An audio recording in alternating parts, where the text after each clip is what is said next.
ये छोटी छोटी बातें, ये छोटी छोटी घटनाएं बहुत बड़ा संकेत दे रही हैं। सभी तो हैं सामने, श्री सीताराम जी हैं और मानस परम प्रिय ग्रंथ है। दिन रात मानस का चिंतन अवगाहन करते हैं, पर दृष्टि कहां अटक रही है? और युगल सरकार पर दृष्टि अटकी। मांग भी लिए और मिल भी गए। पहले तो मांगना कठिन, फिर ऐसी वस्तु का मिल जाना तो लगभग लगभग असंभव है। मांग भी लिए और मिल भी गए।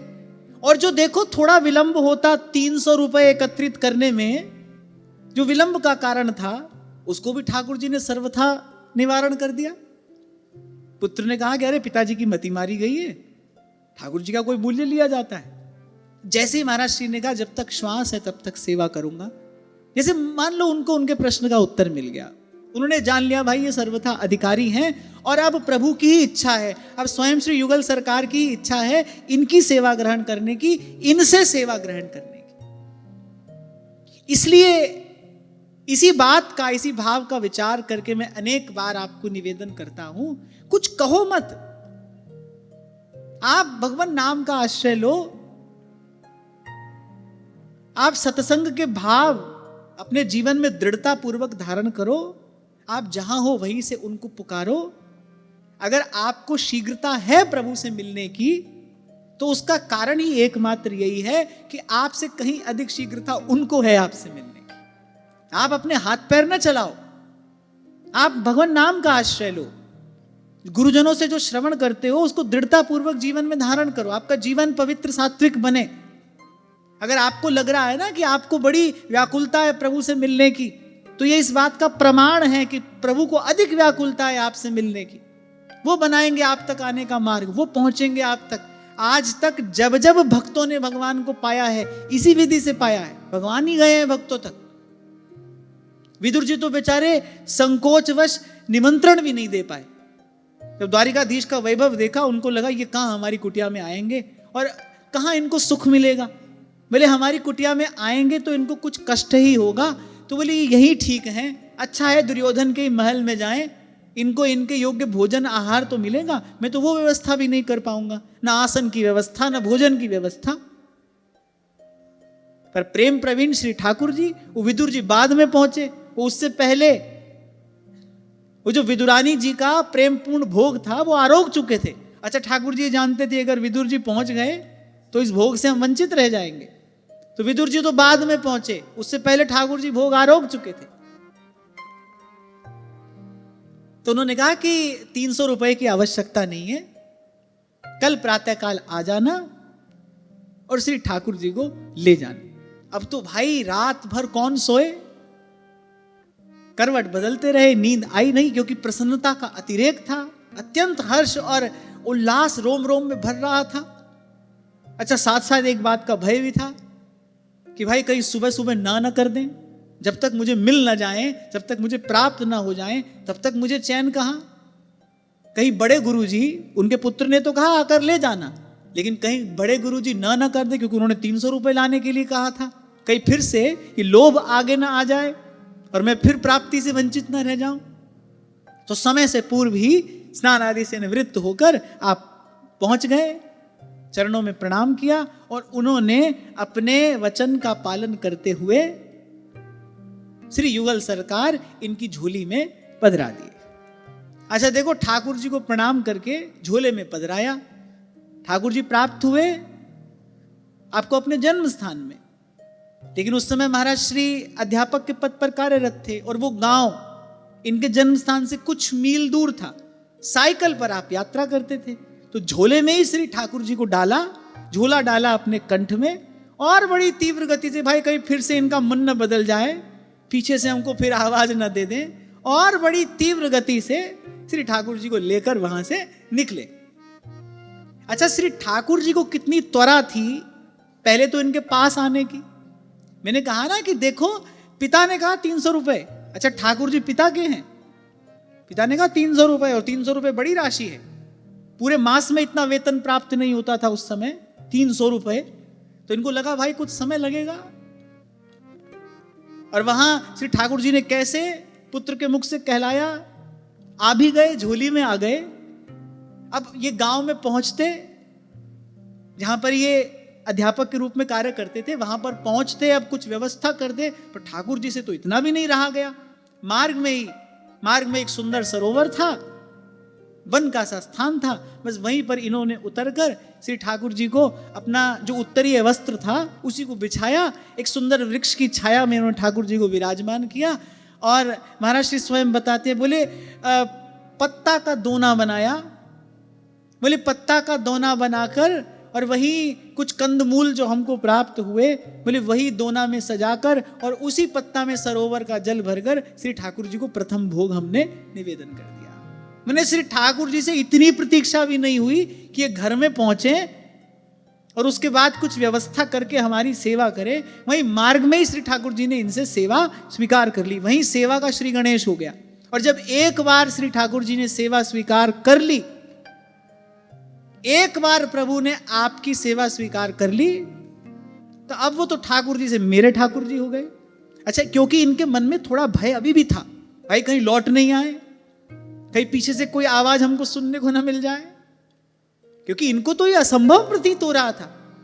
पहले तो मांगना बड़ा कठिन, फिर कोई कैसे दे देगा, इसी संकोच के मारे ये कितने मास तक, कितने महीने तक दर्शन करने तो जाते रहे, लेकिन अपने मन की बात नहीं कह पाए। तभी शायद किसी ने कहा है, भाई जब कोई तरसता है फिर घनश्याम बरसता है। तभी आपको कहता हूं, अभी श्रीमद् वित्र के प्रसंग में भी यही बात मैं आपको निवेदन कर रहा था, हम बस केवल प्रभु को चाहें, करना कुछ नहीं है, करने से तो कुछ हाथ नहीं आएगा भाई, हम बस केवल प्रभु को चाहें।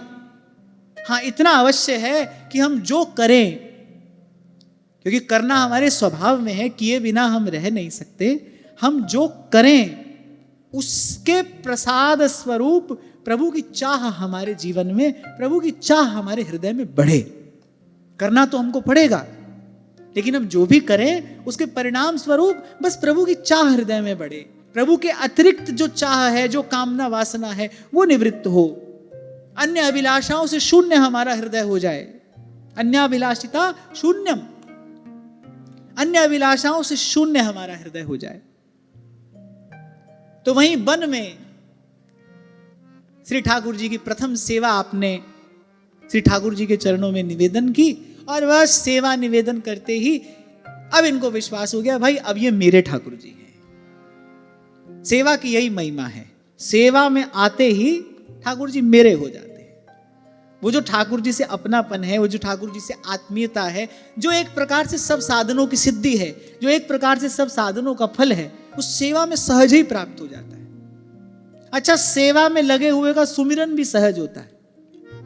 अब मेरे ठाकुर जी की मंगला, अब मेरे ठाकुर जी का श्रृंगार, अब मेरे ठाकुर जी की ये सेवा, अब मेरे ठाकुर जी की ये सेवा। सुमिरन सेवा का प्रसाद है। इसीलिए हमारे आचार्यों ने अपनी उपासना के केंद्र बिंदु में सेवा को रखा। भोर भय से सांझ ढरे तक सेवा को ही नेम हमार। बाकी सब तो सेवा के प्रसाद स्वरूप सहज में ही हो जाता है। सुमिरन तो सेवा का सहज प्रसाद है। सेवा में आते ही सुमिरन सहज होने लगता है, स्वाभाविक होने लगता है।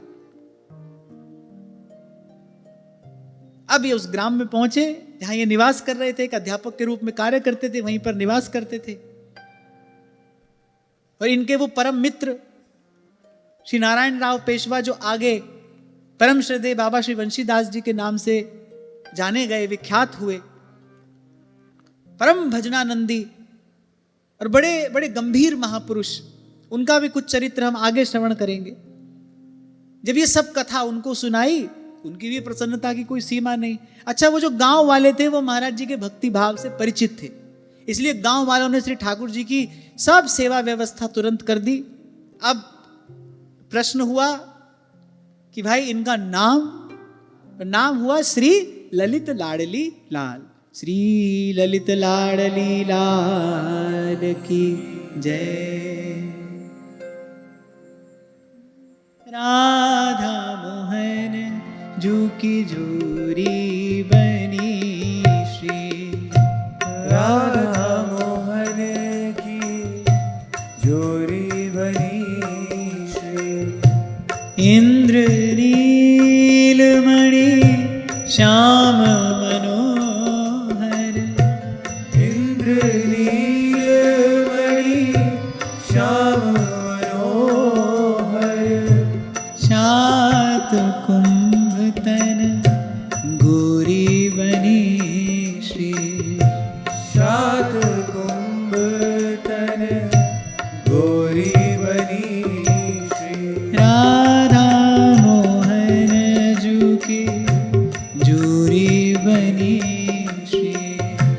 राधा मोहन जू की जोरी बनी श्री। और मैं तो सोच रहा था कि कैसा हृदय होगा जहां से ये इतना सुंदर सुमधुर नाम प्रकट हुआ, ललित लाडली लाल। उस हृदय में कितना लाड़ होगा, उस हृदय में कितना स्नेह होगा श्री युगल सरकार के प्रति, जिस हृदय से ऐसा अत्यंत मधुर नाम प्रकट हुआ। अच्छा, ये भी बड़े आश्चर्य की बात है, अष्टयाम के पदों की रचना श्री महाराज श्री ने वहीं कर ली थी, जबकि उस अष्टयाम के जो पद हैं वो सब श्री कृष्ण चरण प्रधान हैं, लेकिन अष्टयाम की रचना उन्होंने वहीं कर ली थी। ये सब भाव भावना कहाँ से प्राप्त हुई? क्योंकि रसिक संतों की, सूरदास प्रभृति भक्त कवियों की वाणी का चिंतन अनुशीलन आपने वहीं से आरंभ कर दिया था। ये दैवी संपद इनको भक्त संत वाणी के चिंतन के प्रसाद स्वरूप सहज प्राप्त हो गई थी, और जन्म सिद्ध कवि तो आप थे ही। तो मैं तो ये सोच रहा था कि कितना लाड़ होगा हृदय में, कितना भाव भरा होगा, कैसे स्नेह सिक्त हृदय से ये नाम प्रकट हुआ होगा, श्री ललित लाडली लाल। ये अगला प्रमाण है कि ये कोई और नहीं, नित्य निकुंज से आई कोई सहचरी ही है, क्योंकि राधा कृष्ण ये नाम तो आपको सर्वत्र श्रवण करने को मिलेगा, लेकिन श्यामा श्याम, प्रिया लाल, लाडली लाल, ये तो वृंदावन के रसिकों के भाव हैं। वहीं इनके हृदय में ये भाव उद्भूत हुआ और आपने अपने परम आराध्य का नामकरण किया श्री ललित लाडली लाल, और अष्टयाम के पदों की रचना भी की। और उसके बाद तो जीवन की दशा भी बदल गई और जीवन की दिशा भी बदल गई। अब वो जो अध्यापन का कार्य था उसमें कोई रुचि नहीं रही, धीरे धीरे वो रुचि शिथिल पड़ती गई, क्योंकि यह जो एक मन तो एक है भाई, इधर लगा लो कि उधर लगा लो। अच्छा, होता क्या था कि सुबह सुबह अध्यापन के लिए विद्यालय जाना है, और सुबह सुबह की सेवा तो अधिक ही रहती है। पहले मंगला है, फिर उसके बाद स्नान श्रृंगार है। अच्छा, स्नान श्रृंगार भी अगर लाड़ से रुचि से किया जाए तो उसके लिए बहुत समय चाहिए। अगर रुचि से आप श्रृंगार कर रहे हैं, एक होता है डेकोरेशन करना, मैंने सजा दिया, विग्रह को सजा दिया, लेकिन एक श्रृंगार है अपने इष्ट आराध्य की रुचि जानते हुए। मान लो आज क्या पहनने का मन है, किस रंग की पोशाक धारण करने की सरकार की इच्छा है, किस प्रकार के सुखद आभूषण हो, क्या रुचि है। अब उस रुचि को जानने के लिए पहले अपने इष्ट के मन से अपना मन मिलाना पड़ेगा। माने ये कोई ऐसे शीघ्रता का कार्य नहीं है, प्राय करके ऐसा देखा जाता है। मैं बड़ी विनम्रता पूर्वक कह रहा हूं, आप अन्यथा ना लेना, लेकिन जहां दोष हो, जहां भूल हो, जहां गलती हो, साधक को उसको सुधारने में सदा तत्पर रहना चाहिए। प्राय करके ये देखने में आ जाता है कि करते करते वो सेवा एक कार्य बन जाता है, फिर बड़ी जल्दी सब काम आप कर लेते हैं, लेकिन धीरे धीरे क्या होता है, वो जो सेवा का भाव है, वो जो लाड़ की भावना है, वो कहीं शिथिल पड़ती जाती है, उसका कहीं अभाव हो जाता है। मैंने काम की तरह हम उसको करने लगते हैं। श्रृंगार भी किया, तब क्या है ना भाई, 1-2 साल हो गए श्रृंगार करते, हाथ चल गया, अब झटपट सब सजा दिया। कितना सुनते हैं भावग्राही जनार्दन, कितना श्रवण करते हैं भाई, इस सब क्रिया से उनको लेना देना नहीं है। यहां तक कह दिया ध्रुवदास जी ने तो, कोटि भांति भावे अपरस रहो, भावे सपरस रहो। उनको तो एक प्रीत की सच्चाई सो काम है। अब श्रृंगार करना हो तो भाई कुछ देर पहले उनके पास जाकर बैठो, मंगला हुई है, वन विहार आपने कराया है, वन विहार के पदों का गान किया है, कुछ सुरतांत की छवि का आपने पान किया है। अब उसके बाद भाई कुछ देर उनके पास जाकर बैठो, सब ओर से अपने मन को समेट कर, क्योंकि यहां बिखरा हुआ मन तो उनके मन से मिलेगा नहीं, सब ओर से अपने मन को समेट कर और फिर अपने मन को, अपने भाव को ले जाओ उनके निकट, फिर जानो उनकी रुचि। आज आपकी क्या रुचि है, किस रंग की पोशाक आप धारण करना चाहते हैं, किस प्रकार के आभूषणों से आपका श्रृंगार किया जाए, कैसे आभूषण हो। यही तो सेवा का रस है, इसी को तो सेवा सुख कहा है। यही भाव तो आपको आपके इष्ट का सानिध्य प्रदान करेगा। सेवा काम बन के ना रह जाए, भले कर अष्टयाम सेवा रहे हो। ऐसे देखने में आया एक दो बार कि ठाकुर जी के हाथ धुलाए राजभोग के पश्चात या शयन भोग के पश्चात, ऐसे किसी से बात भी कर रहे, साथ साथ हाथ भी धुला रहे, हाथ में रुमाल लिया, यो यो यो यो करके ऐसे पटका और झट झट झट झट आरती कर दी ना। ऐसा ना हो। मैं बार बार आपसे कहता हूं, 2 समय की सेवा करो, कोई बात नहीं, इतना भी समय नहीं है, एक ही समय की करो। पर जब सेवा हो उस समय बाकी सब विषयों का विस्मरण हो जाना चाहिए। उस समय केवल आप हैं और आपके सेव्य स्वरूप हैं। ईमानदारी से बताओ, जैसा मैं कह रहा हूं ऐसा होता है कि नहीं होता? होता है ना, ऐसा ही होता है। प्राय करके यही देखने में आता है। बोल भी रहे हैं, सोच भी रहे हैं, साथ साथ हाथ से सेवा का काम भी हो रहा है। इसको किस प्रकार सेवा कहोगे? जब तक उसमें भाव का संयोजन ही नहीं है, उसको सेवा कैसे कहोगे? तो एक साधारण क्रिया है। अच्छा, इसका परिणाम क्या आता है? किया तो कुछ नहीं, लगता है कि सुबह से लेकर रात तक सेवा कर रहे हैं। हम तो सुबह से शाम तक सेवा करते हैं, अष्टयाम सेवा में रहते हैं, जबकि हो कुछ भी नहीं रहा है। एक भी क्षण आपका मन आपके इष्ट के मन से नहीं मिला। एक क्षण भर के लिए भी आपका मन आपके इष्ट के मन से नहीं मिला। आपके हृदय ने उनके सानिध्य का, उनकी समीपता का, उनकी निकटता का अनुभव नहीं किया। ये कैसी सेवा हुई भाई?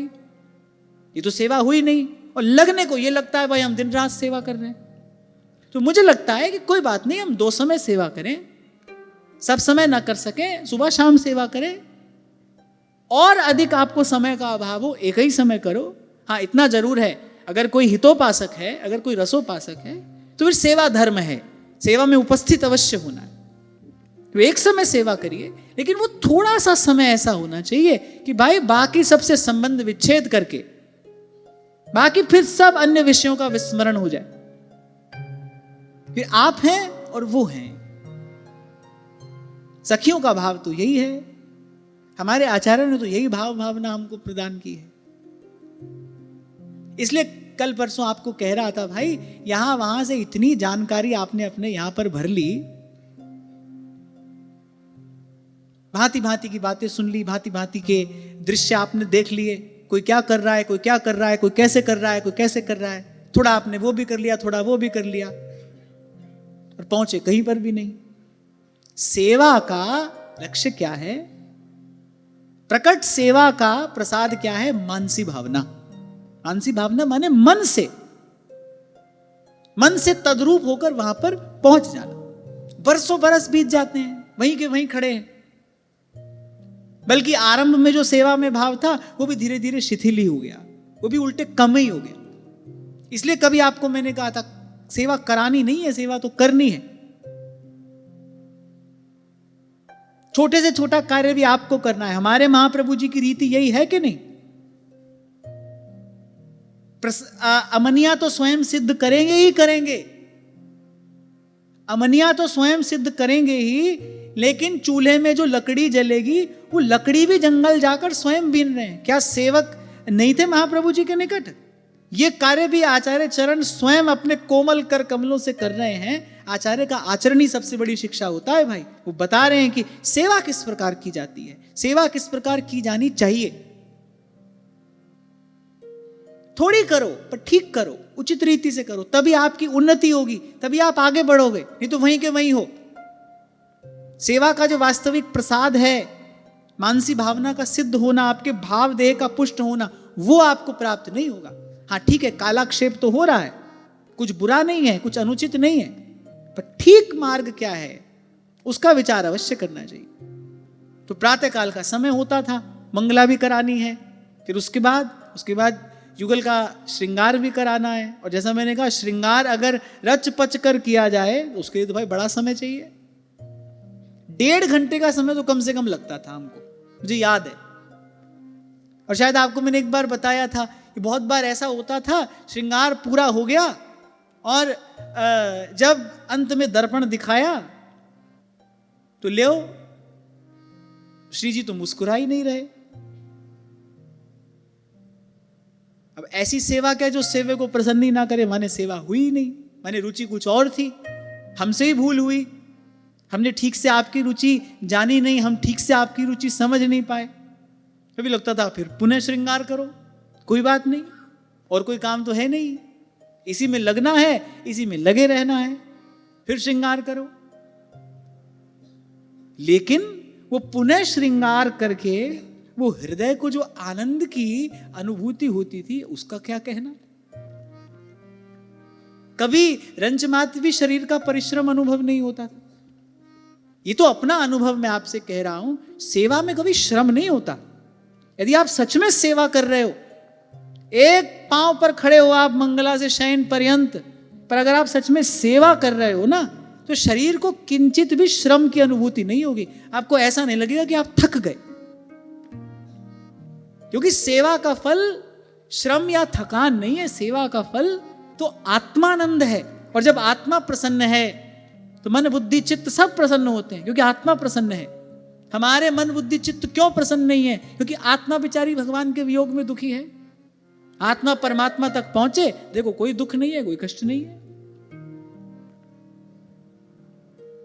खिचड़ी के दिनों में तो 11 बज जाती थी रात को सोते सोते, और फिर अगले दिन सुबह 3 बजे जगना है, 3 बजे जगेंगे तभी खिचड़ी सिद्ध होगी और मंगला में श्री जी को निवेदन होगी। और सर्दी में दिन भी कितने छोटे होते हैं आप जानते हैं, तो दिन में विश्राम करने का अवसर है तो भूले ही जाओ। अच्छा, और वैसे भी आरंभ से ऐसा अभ्यास रहा कि दिन में आराम नहीं करना है, दिन में शैया के निकट जाना ही नहीं है, ये ठीक नहीं है। सोने के लिए रात्रि बनाई है भगवान ने, रात्रि में ही सोना है। पर लेकिन श्री जी की कृपा से कुछ ऐसा उत्साह, कुछ ऐसा आनंद रहता था उस समय कि कभी शरीर को श्रम का अनुभव नहीं हुआ। एक दिन की सेवा विश्राम हुई तो रात से ही लग जाते थे, मुझे बहुत अच्छे से याद है, रात से ही लग जाते थे कि अब कल कौन सी पोशाक ठाकुर जी धारण करेंगे, कल कैसा साज होगा, कल कैसा श्रृंगार होगा। हमारे शंभू जी अपनी कमर पर बैग टांगे मोटरसाइकिल पर सुबह से लेकर शाम तक बाजार में रहते थे। सुबह से लेकर शाम तक नित्य का नियम था, कभी पोशाक वाले के पास जाना है, कभी आभूषण वाले के पास जाना है, और कभी क्या चाहिए, कभी क्या चाहिए। वो पोशाक बनाने वाला जो कारीगर रहता था ना, तो उसने ऐसी व्यवस्था कर दी थी कि उसके यहां पर एक कारीगर तो निरंतर ठाकुर जी की पोशाक बनाता था, निरंतर वो ठाकुर जी श्री जी की पोशाक बनाने में लगा रहता। तो मैं निवेदन क्या कर रहा हूं कि अगर आप सच में सेवा कर रहे हैं तो आपको श्रम नहीं होगा, किंचित भी आपको परिश्रम का अनुभव नहीं होगा। क्यों? क्योंकि सेवा उस दिव्य आनंद से भर देती है। सेवा का फल परिश्रम नहीं है किंचित भी, बल्कि मैंने तो ये और अनुभव किया कि मान लो कभी शरीर स्वस्थ नहीं है तो भी सेवा में पहुंचने पर वो शरीर की जो स्थिति थी उसका विस्मरण हो जाता था। सेवा से बाहर आते थे फिर लगता है यहां दर्द है, वहां दर्द है। सेवा से बाहर आने पर लगता था, लेकिन जब तक सेवा में है तब तक उसका अनुभव नहीं होता था। और बड़े सौभाग्य की बात है भाई, चाहे जीवन के कुछ वर्ष पर ठाकुर जी ने सेवा का वो सुख हमको प्रसाद स्वरूप प्रदान किया। और इस जीवन की इस यात्रा की नींव जो है वो वही श्री जी की सेवा है। वो सुख श्री जी ने हमको प्रदान किया, सेवा का सुख, कि सेवा के अतिरिक्त और कोई बात का विचार ही नहीं है, कोई चिंतन ही नहीं है। तो आपका भी जीवन ऐसा, अब प्रातः काल का समय, मंगला, फिर श्रृंगार भोग। अब इससे हुआ क्या कि वो जो अध्यापन में रुचि थी वो धीरे धीरे कम होती चली गई। अब एक मन है, वो मन लग गया मनमोहन में। और फिर श्री ठाकुर जी, उनका तो नाम ही है चित्तवित्त हारी, वो तो चित्तवित्त का हरण करने वाले ही हैं। अगर अपना बनाते हैं फिर किसी और का रहने नहीं देते। इसलिए अगर आप सोच लिए हो कि श्री ठाकुर जी अपना बना लें, तो फिर इस बात के लिए तैयार रहना कि फिर बाकी सब संबंधों को प्रसन्नता पूर्वक आप स्वयं ही त्याग दो। फिर ये रहने नहीं देंगे किसी का, किसी को भी नहीं रहने देंगे। और फिर अगर आप प्रयास करोगे तो प्रेम से मान जाओगे तो प्रेम से, नहीं तो किसी भी रीति से आपको बार बार असफल करा के, आपको अपमानित करा के, और आपको उस और ये पुण्य जाने नहीं देंगे। तो इस प्रकार सेवा भाव दिन दिन बढ़ता चला गया और अध्यापन के कार्य में वो जो रुचि थी वो धीरे धीरे शिथिल होने लगी। प्रातः काल का आपका नियम था कि स्नान आदि से निवृत्त होकर निकट ही जो कुआं था उससे श्री ठाकुर जी के स्नान और सेवा के लिए आप जल भर के लाया करते थे। 2 पात्रों में जल भर कर लाते थे, एक तो बाल्टी रहती थी, एक कलश रहता था। अच्छा, इनके मन में इच्छा तो होती थी कि अपने सर पर कलश रखकर श्री ठाकुर जी के लिए जल भर के लेके जाओ, लेकिन विप्रकुल में आपका जन्म हुआ था, कुछ स्वाभाविक रुचि वृत्ति स्वभाव रहता ही है, तो इनको थोड़ा संकोच होता था कि भाई गांव के लोग क्या कहेंगे। और कुछ कोई भाव प्रधान लोग भी वहां पर बहुत नहीं थे, शाक्त लोग थे वहां पर। तभी आपने लिखा कि बड़े विषम समाज में श्री ठाकुर जी ने मुझे भेजा। तो एक बाल्टी और एक कलश, उसमें जल भर के लाया करते थे सेवा और स्नान आदि के कार्य के लिए। कुएं का जल पवित्र होता है तो कुएं से जल भर के लाते थे। तो इनके मन में ये इच्छा तो होती थी, इनके मन में इच्छा होती थी कलश सर पे रखूं, लेकिन संकोच के मारे ये कार्य आप कभी कर नहीं पाते थे। अब जो इनके मित्र थे श्री नारायण राव, उन्होंने इनके मन का ये भाव जान लिया। अब एक दिन उन्होंने क्या किया, जैसे ही इन्होंने जल छिड़क कर भूमि को पवित्र किया और बाल्टी भर के रखी और कलश ये भर रहे थे कुएं से, अब उन्होंने क्या किया, बाल्टी उठा ली।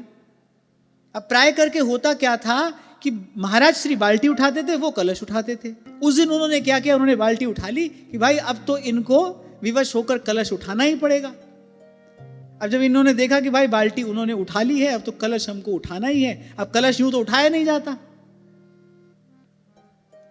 तो थोड़ी सी दुविधा में जैसे ही आप पड़े, आपके मित्र ने आपसे कहा, अरे श्री ठाकुर जी की सेवा करने में कैसी लज्जा, कैसा संकोच। आपके मन का भाव हम जानते हैं, आपके मन में रोज ये इच्छा होती है कि आप अपने सर पर ये कलश रखें और बड़े आदर पूर्वक इस जल को आप श्री ठाकुर जी के निकट लेकर जाएं स्नान आदि के लिए। बोले ठाकुर जी की सेवा में कैसी लज्जा, कैसा संकोच। इनको ऐसा लगा जैसे इनके मित्र के मुख से स्वयं श्री ठाकुर जी हमसे ये बात कह रहे हैं। उस दिन इन्होंने सब मिथ्या संकोच का सर्वथा त्याग करके बड़े भाव से कलश अपने सर पर रखा। और महाराज श्री स्वयं लिख रहे हैं, बोले उसके बाद जब तक हम अपने ग्राम में रहे तब तक इसी प्रकार नित्य अपने सर पर कलश रखकर और श्री ठाकुर जी की स्नान सेवा के लिए लेकर जाते रहे। भक्तमाल जी में यही प्रसंग तो आता है राजा श्री खेमाल रतन जी का। उनको 2 इच्छा थी, एक तो घुंघरू बांधकर ठाकुर जी के सामने नृत्य करें और एक नदी से जल भर कर लाएं, अपने सर पर रखकर कलश लाएं और फिर आकर श्री ठाकुर जी को स्नान कराएं। अब लेकिन राजा थे, तो जो राजपने का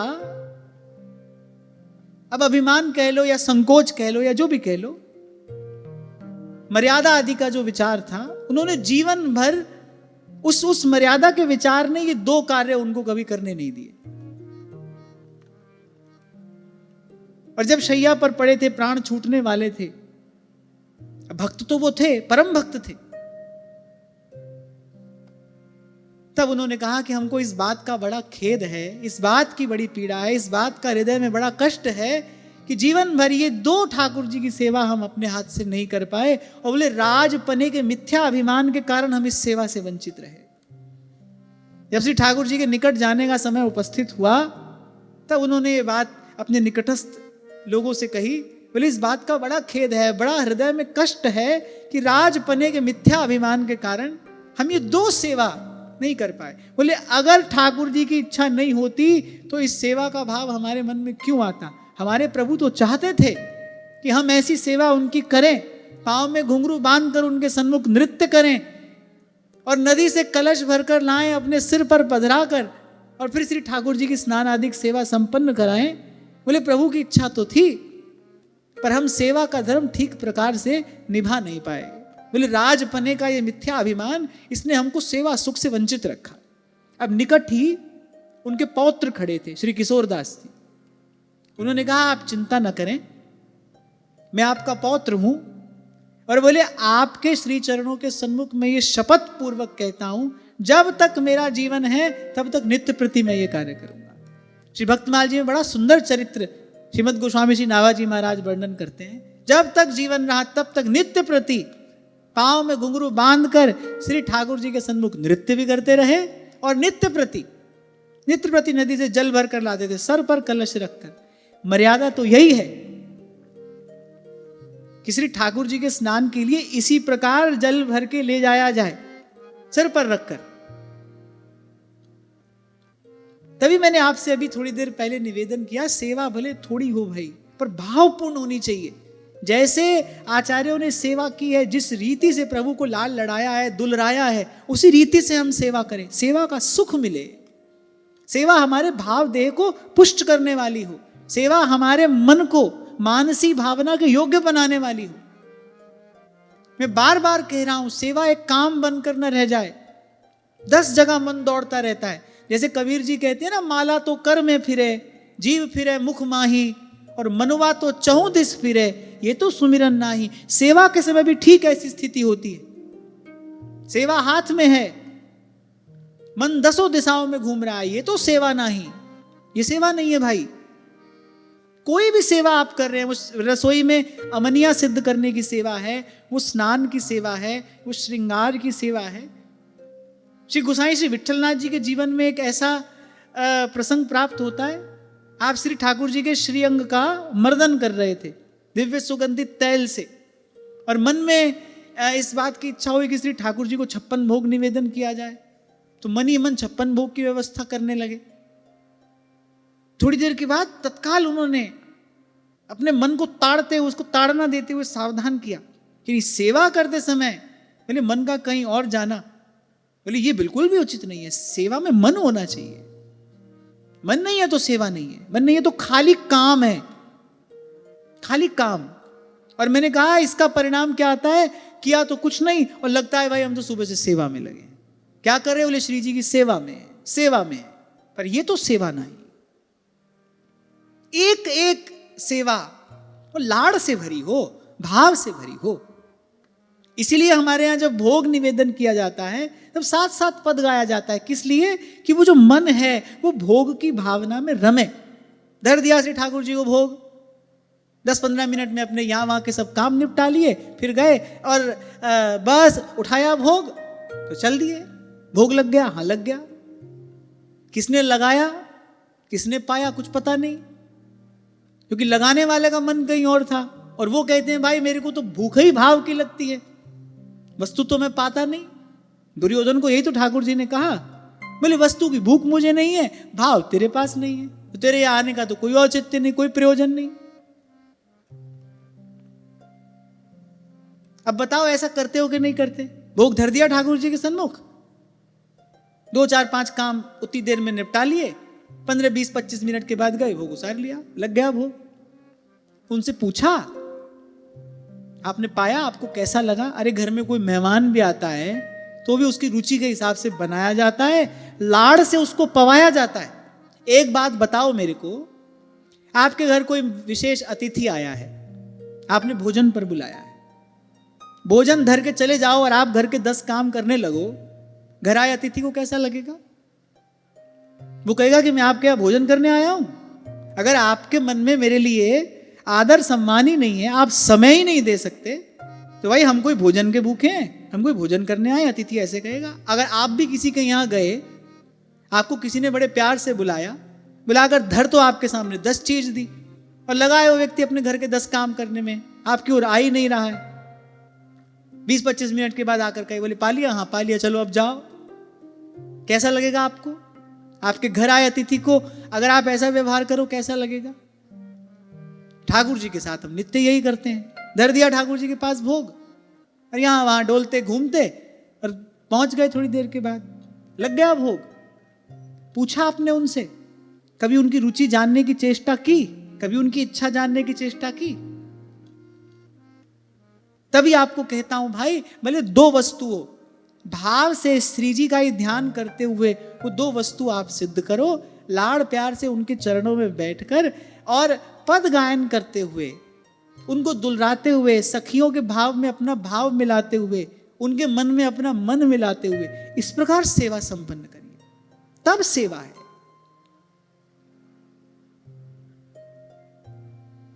तो अब तो वो जो भाव का जो प्रवाह था वो प्रतिक्षण वर्धमान होने लगा। अब तो विद्यालय में भी बस इस बात की प्रतीक्षा रहती, जैसे बच्चे को प्रतीक्षा होती है ना, कब छुट्टी होगी। बच्चों को रहता है कब छुट्टी होगी। किसी दिन अचानक पता चल जाए ना कल छुट्टी है, नहीं जाना, बच्चे बड़े प्रसन्न हो जाते हैं। हम तो हो जाते थे, पहले पता है कल जाना है, फिर एकाएक पता चले कल नहीं जाना, कल छुट्टी है, तो उस दिन के आनंद का तो कहना ही क्या। अब इनको लगता था कब छुट्टी होगी, कब फिर जाएंगे, अपने अपने युगल सरकार का दर्शन करेंगे। और जैसा मैंने आपको निवेदन किया, आप आशु कवि थे, पद रचना के द्वारा ही आपने लाड़ लड़ाया। मुख्यतः अपने श्री सेव्य ठाकुर को पद रचना के द्वारा ही आपने लाड़ लड़ाया, एक से एक सुंदर पदों की रचना। देखो री छवि मदन मोहन की, देखो री छवि मदन मोहन की, रसिक बिहारी श्याम सुंदर की, रसिक विहारी श्याम सुंदर की, रसिक बिहारी श्याम सुंदर की, रसिक विहारी श्याम सुंदर की, ललित त्रिभंगी मनमोहन की, ललित त्रिभंगी मनमोहन की, देखो री छवि मदन मोहन की, देखो री छवि मदन मोहन की, मधुर मधुर बतरान हसन लख, मधुर मधुर बतरान हसन लख, मधुर मधुर बतरान हसन लख, मधुर मधुर बतरान हसन लख, बिक गई लाला बिन मोलन की, बिक गई लाला बिन मोलन की, नेह लता के श्याम सलोने, नेह लता के श्याम सलोने, नेह लता के श्याम सलोने, नेह लता के श्याम सलोने, बलि हूँ प्यारे इन बोलन की, बलि हो प्यारे इन बोलन की, बलि हूँ प्यारे इन बोलन की, बलि हूँ प्यारे इन बोलन की, देखो री छवि मदन मोहन की, देखो री छवि मदन मोहन की, रसिक बिहारी श्याम सुंदर की, रसिक विहारी श्याम सुंदर की, रसिक बिहारी श्याम सुंदर की, रसिक विहारी श्याम सुंदर की, ललित त्रिभंगी मनमोहन की, ललित त्रिभंगी मनमोहन की, देखो री छवि मदन मोहन की। देखो री छवि मदन मोहन की।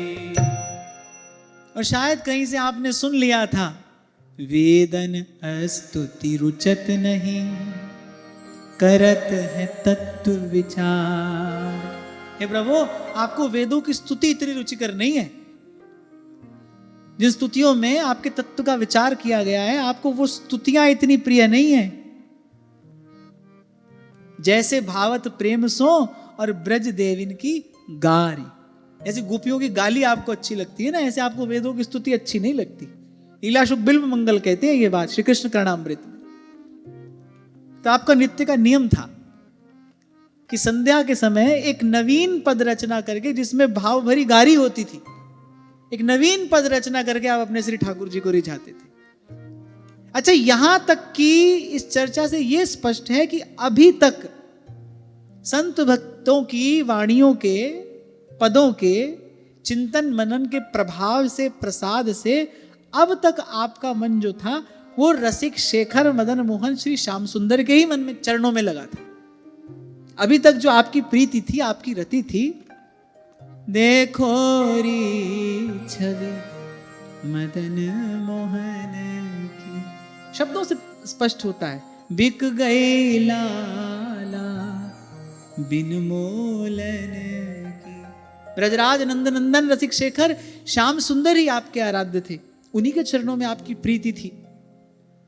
और यही स्वाभाविक गति है। देवाराधन के बाद श्री कृष्ण के चरणों में ही रुचि होती है, श्री कृष्ण के ही चरणों में प्रीति होती है। क्योंकि श्री जी के चरणारविंद के अनन्य उपासक तो स्वयं श्री लाल जी है ना, वो किसी को वहां तक ले जाना चाहते हैं तो कोई जाता है। तभी तो ब्रजवासी गाते हैं, कन्हैया ले चल पल्ली पार, जहां विराजे राधा रानी अलबेली सरकार। बोले पल्ली पार तो भैया कन्हैया ही लेके जाएगा। यही स्वाभाविक गति है। इसी प्रकार एक एक सोपान पार करता हुआ कोई यहां तक पहुंचता है। मैंने कहा ना, देखो एक साधन सिद्धि है। हाँ, बाकी महाप्रभु की कृपा किसी पर हो जाए तो नरवाहन प्रभु निहार, लोचन भर घोषनार, वो भी संभव है। पर जो साधन का क्रम है वो यही है। बाल्यकाल में आपने शिवाराधन किया और बड़ी निष्ठा से, सम्यक प्रकार से शिवाराधन किया। महादेव के कृपा प्रसाद से वो जो हरि भक्ति का जो भाव था वो पुष्ट हुआ, और पूर्व जन्म के आपके संस्कार आपके संगई थे। संत भक्तों की वाणियों में आपकी रुचि हुई, मानस आपका आराध्य ग्रंथ रहा। उस सबके परिणाम स्वरूप, उस सबके प्रसाद स्वरूप श्री कृष्ण के चरणों में ये प्रीति रति, ये आसक्ति प्राप्त हुई। मधुर मधुर बतरान हसन मुख, मधुर मधुर बतरान हसन लख, बिक गई लाला बिन मोलन की, बिक गई लाला बिन मोलन की। और प्रत्येक पद में आप इसी प्रकार कहकर श्री ठाकुर जी को, प्राण प्यारे को संबोधित करते हैं।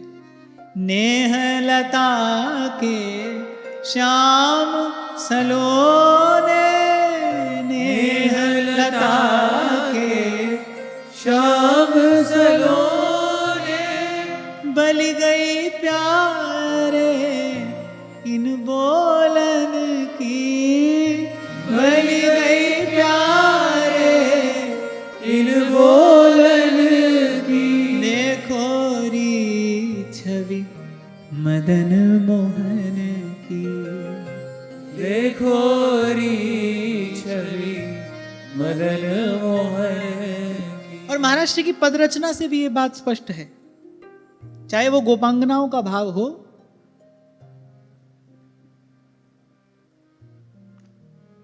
भाव जगत में महाराज श्री का जो कृपापूर्ण स्पर्श मुझे प्राप्त हुआ, वो महाराज श्री के द्वारा रचित एक पद के भाव में रमने से ही तो प्राप्त हुआ। उधो उन्हू भली करी। महाराज जी ने हमको भाव मंजरी प्रदान की थी, और जब भी मुझे कोई ग्रंथ मिलता था, आज भी मिलता है, तो मैं आरंभ से पढ़ना बाद में आरंभ करता हूं। सबसे पहले मैं आंख बंद करके उस ग्रंथ को खोलता हूं। जो भी पन्ना सामने आ जाए, जो भी बात उसमें लिखी हो, जो भी पद उसमें लिखा हो, सबसे पहले मैं उसी को ग्रहण कर लेता हूं।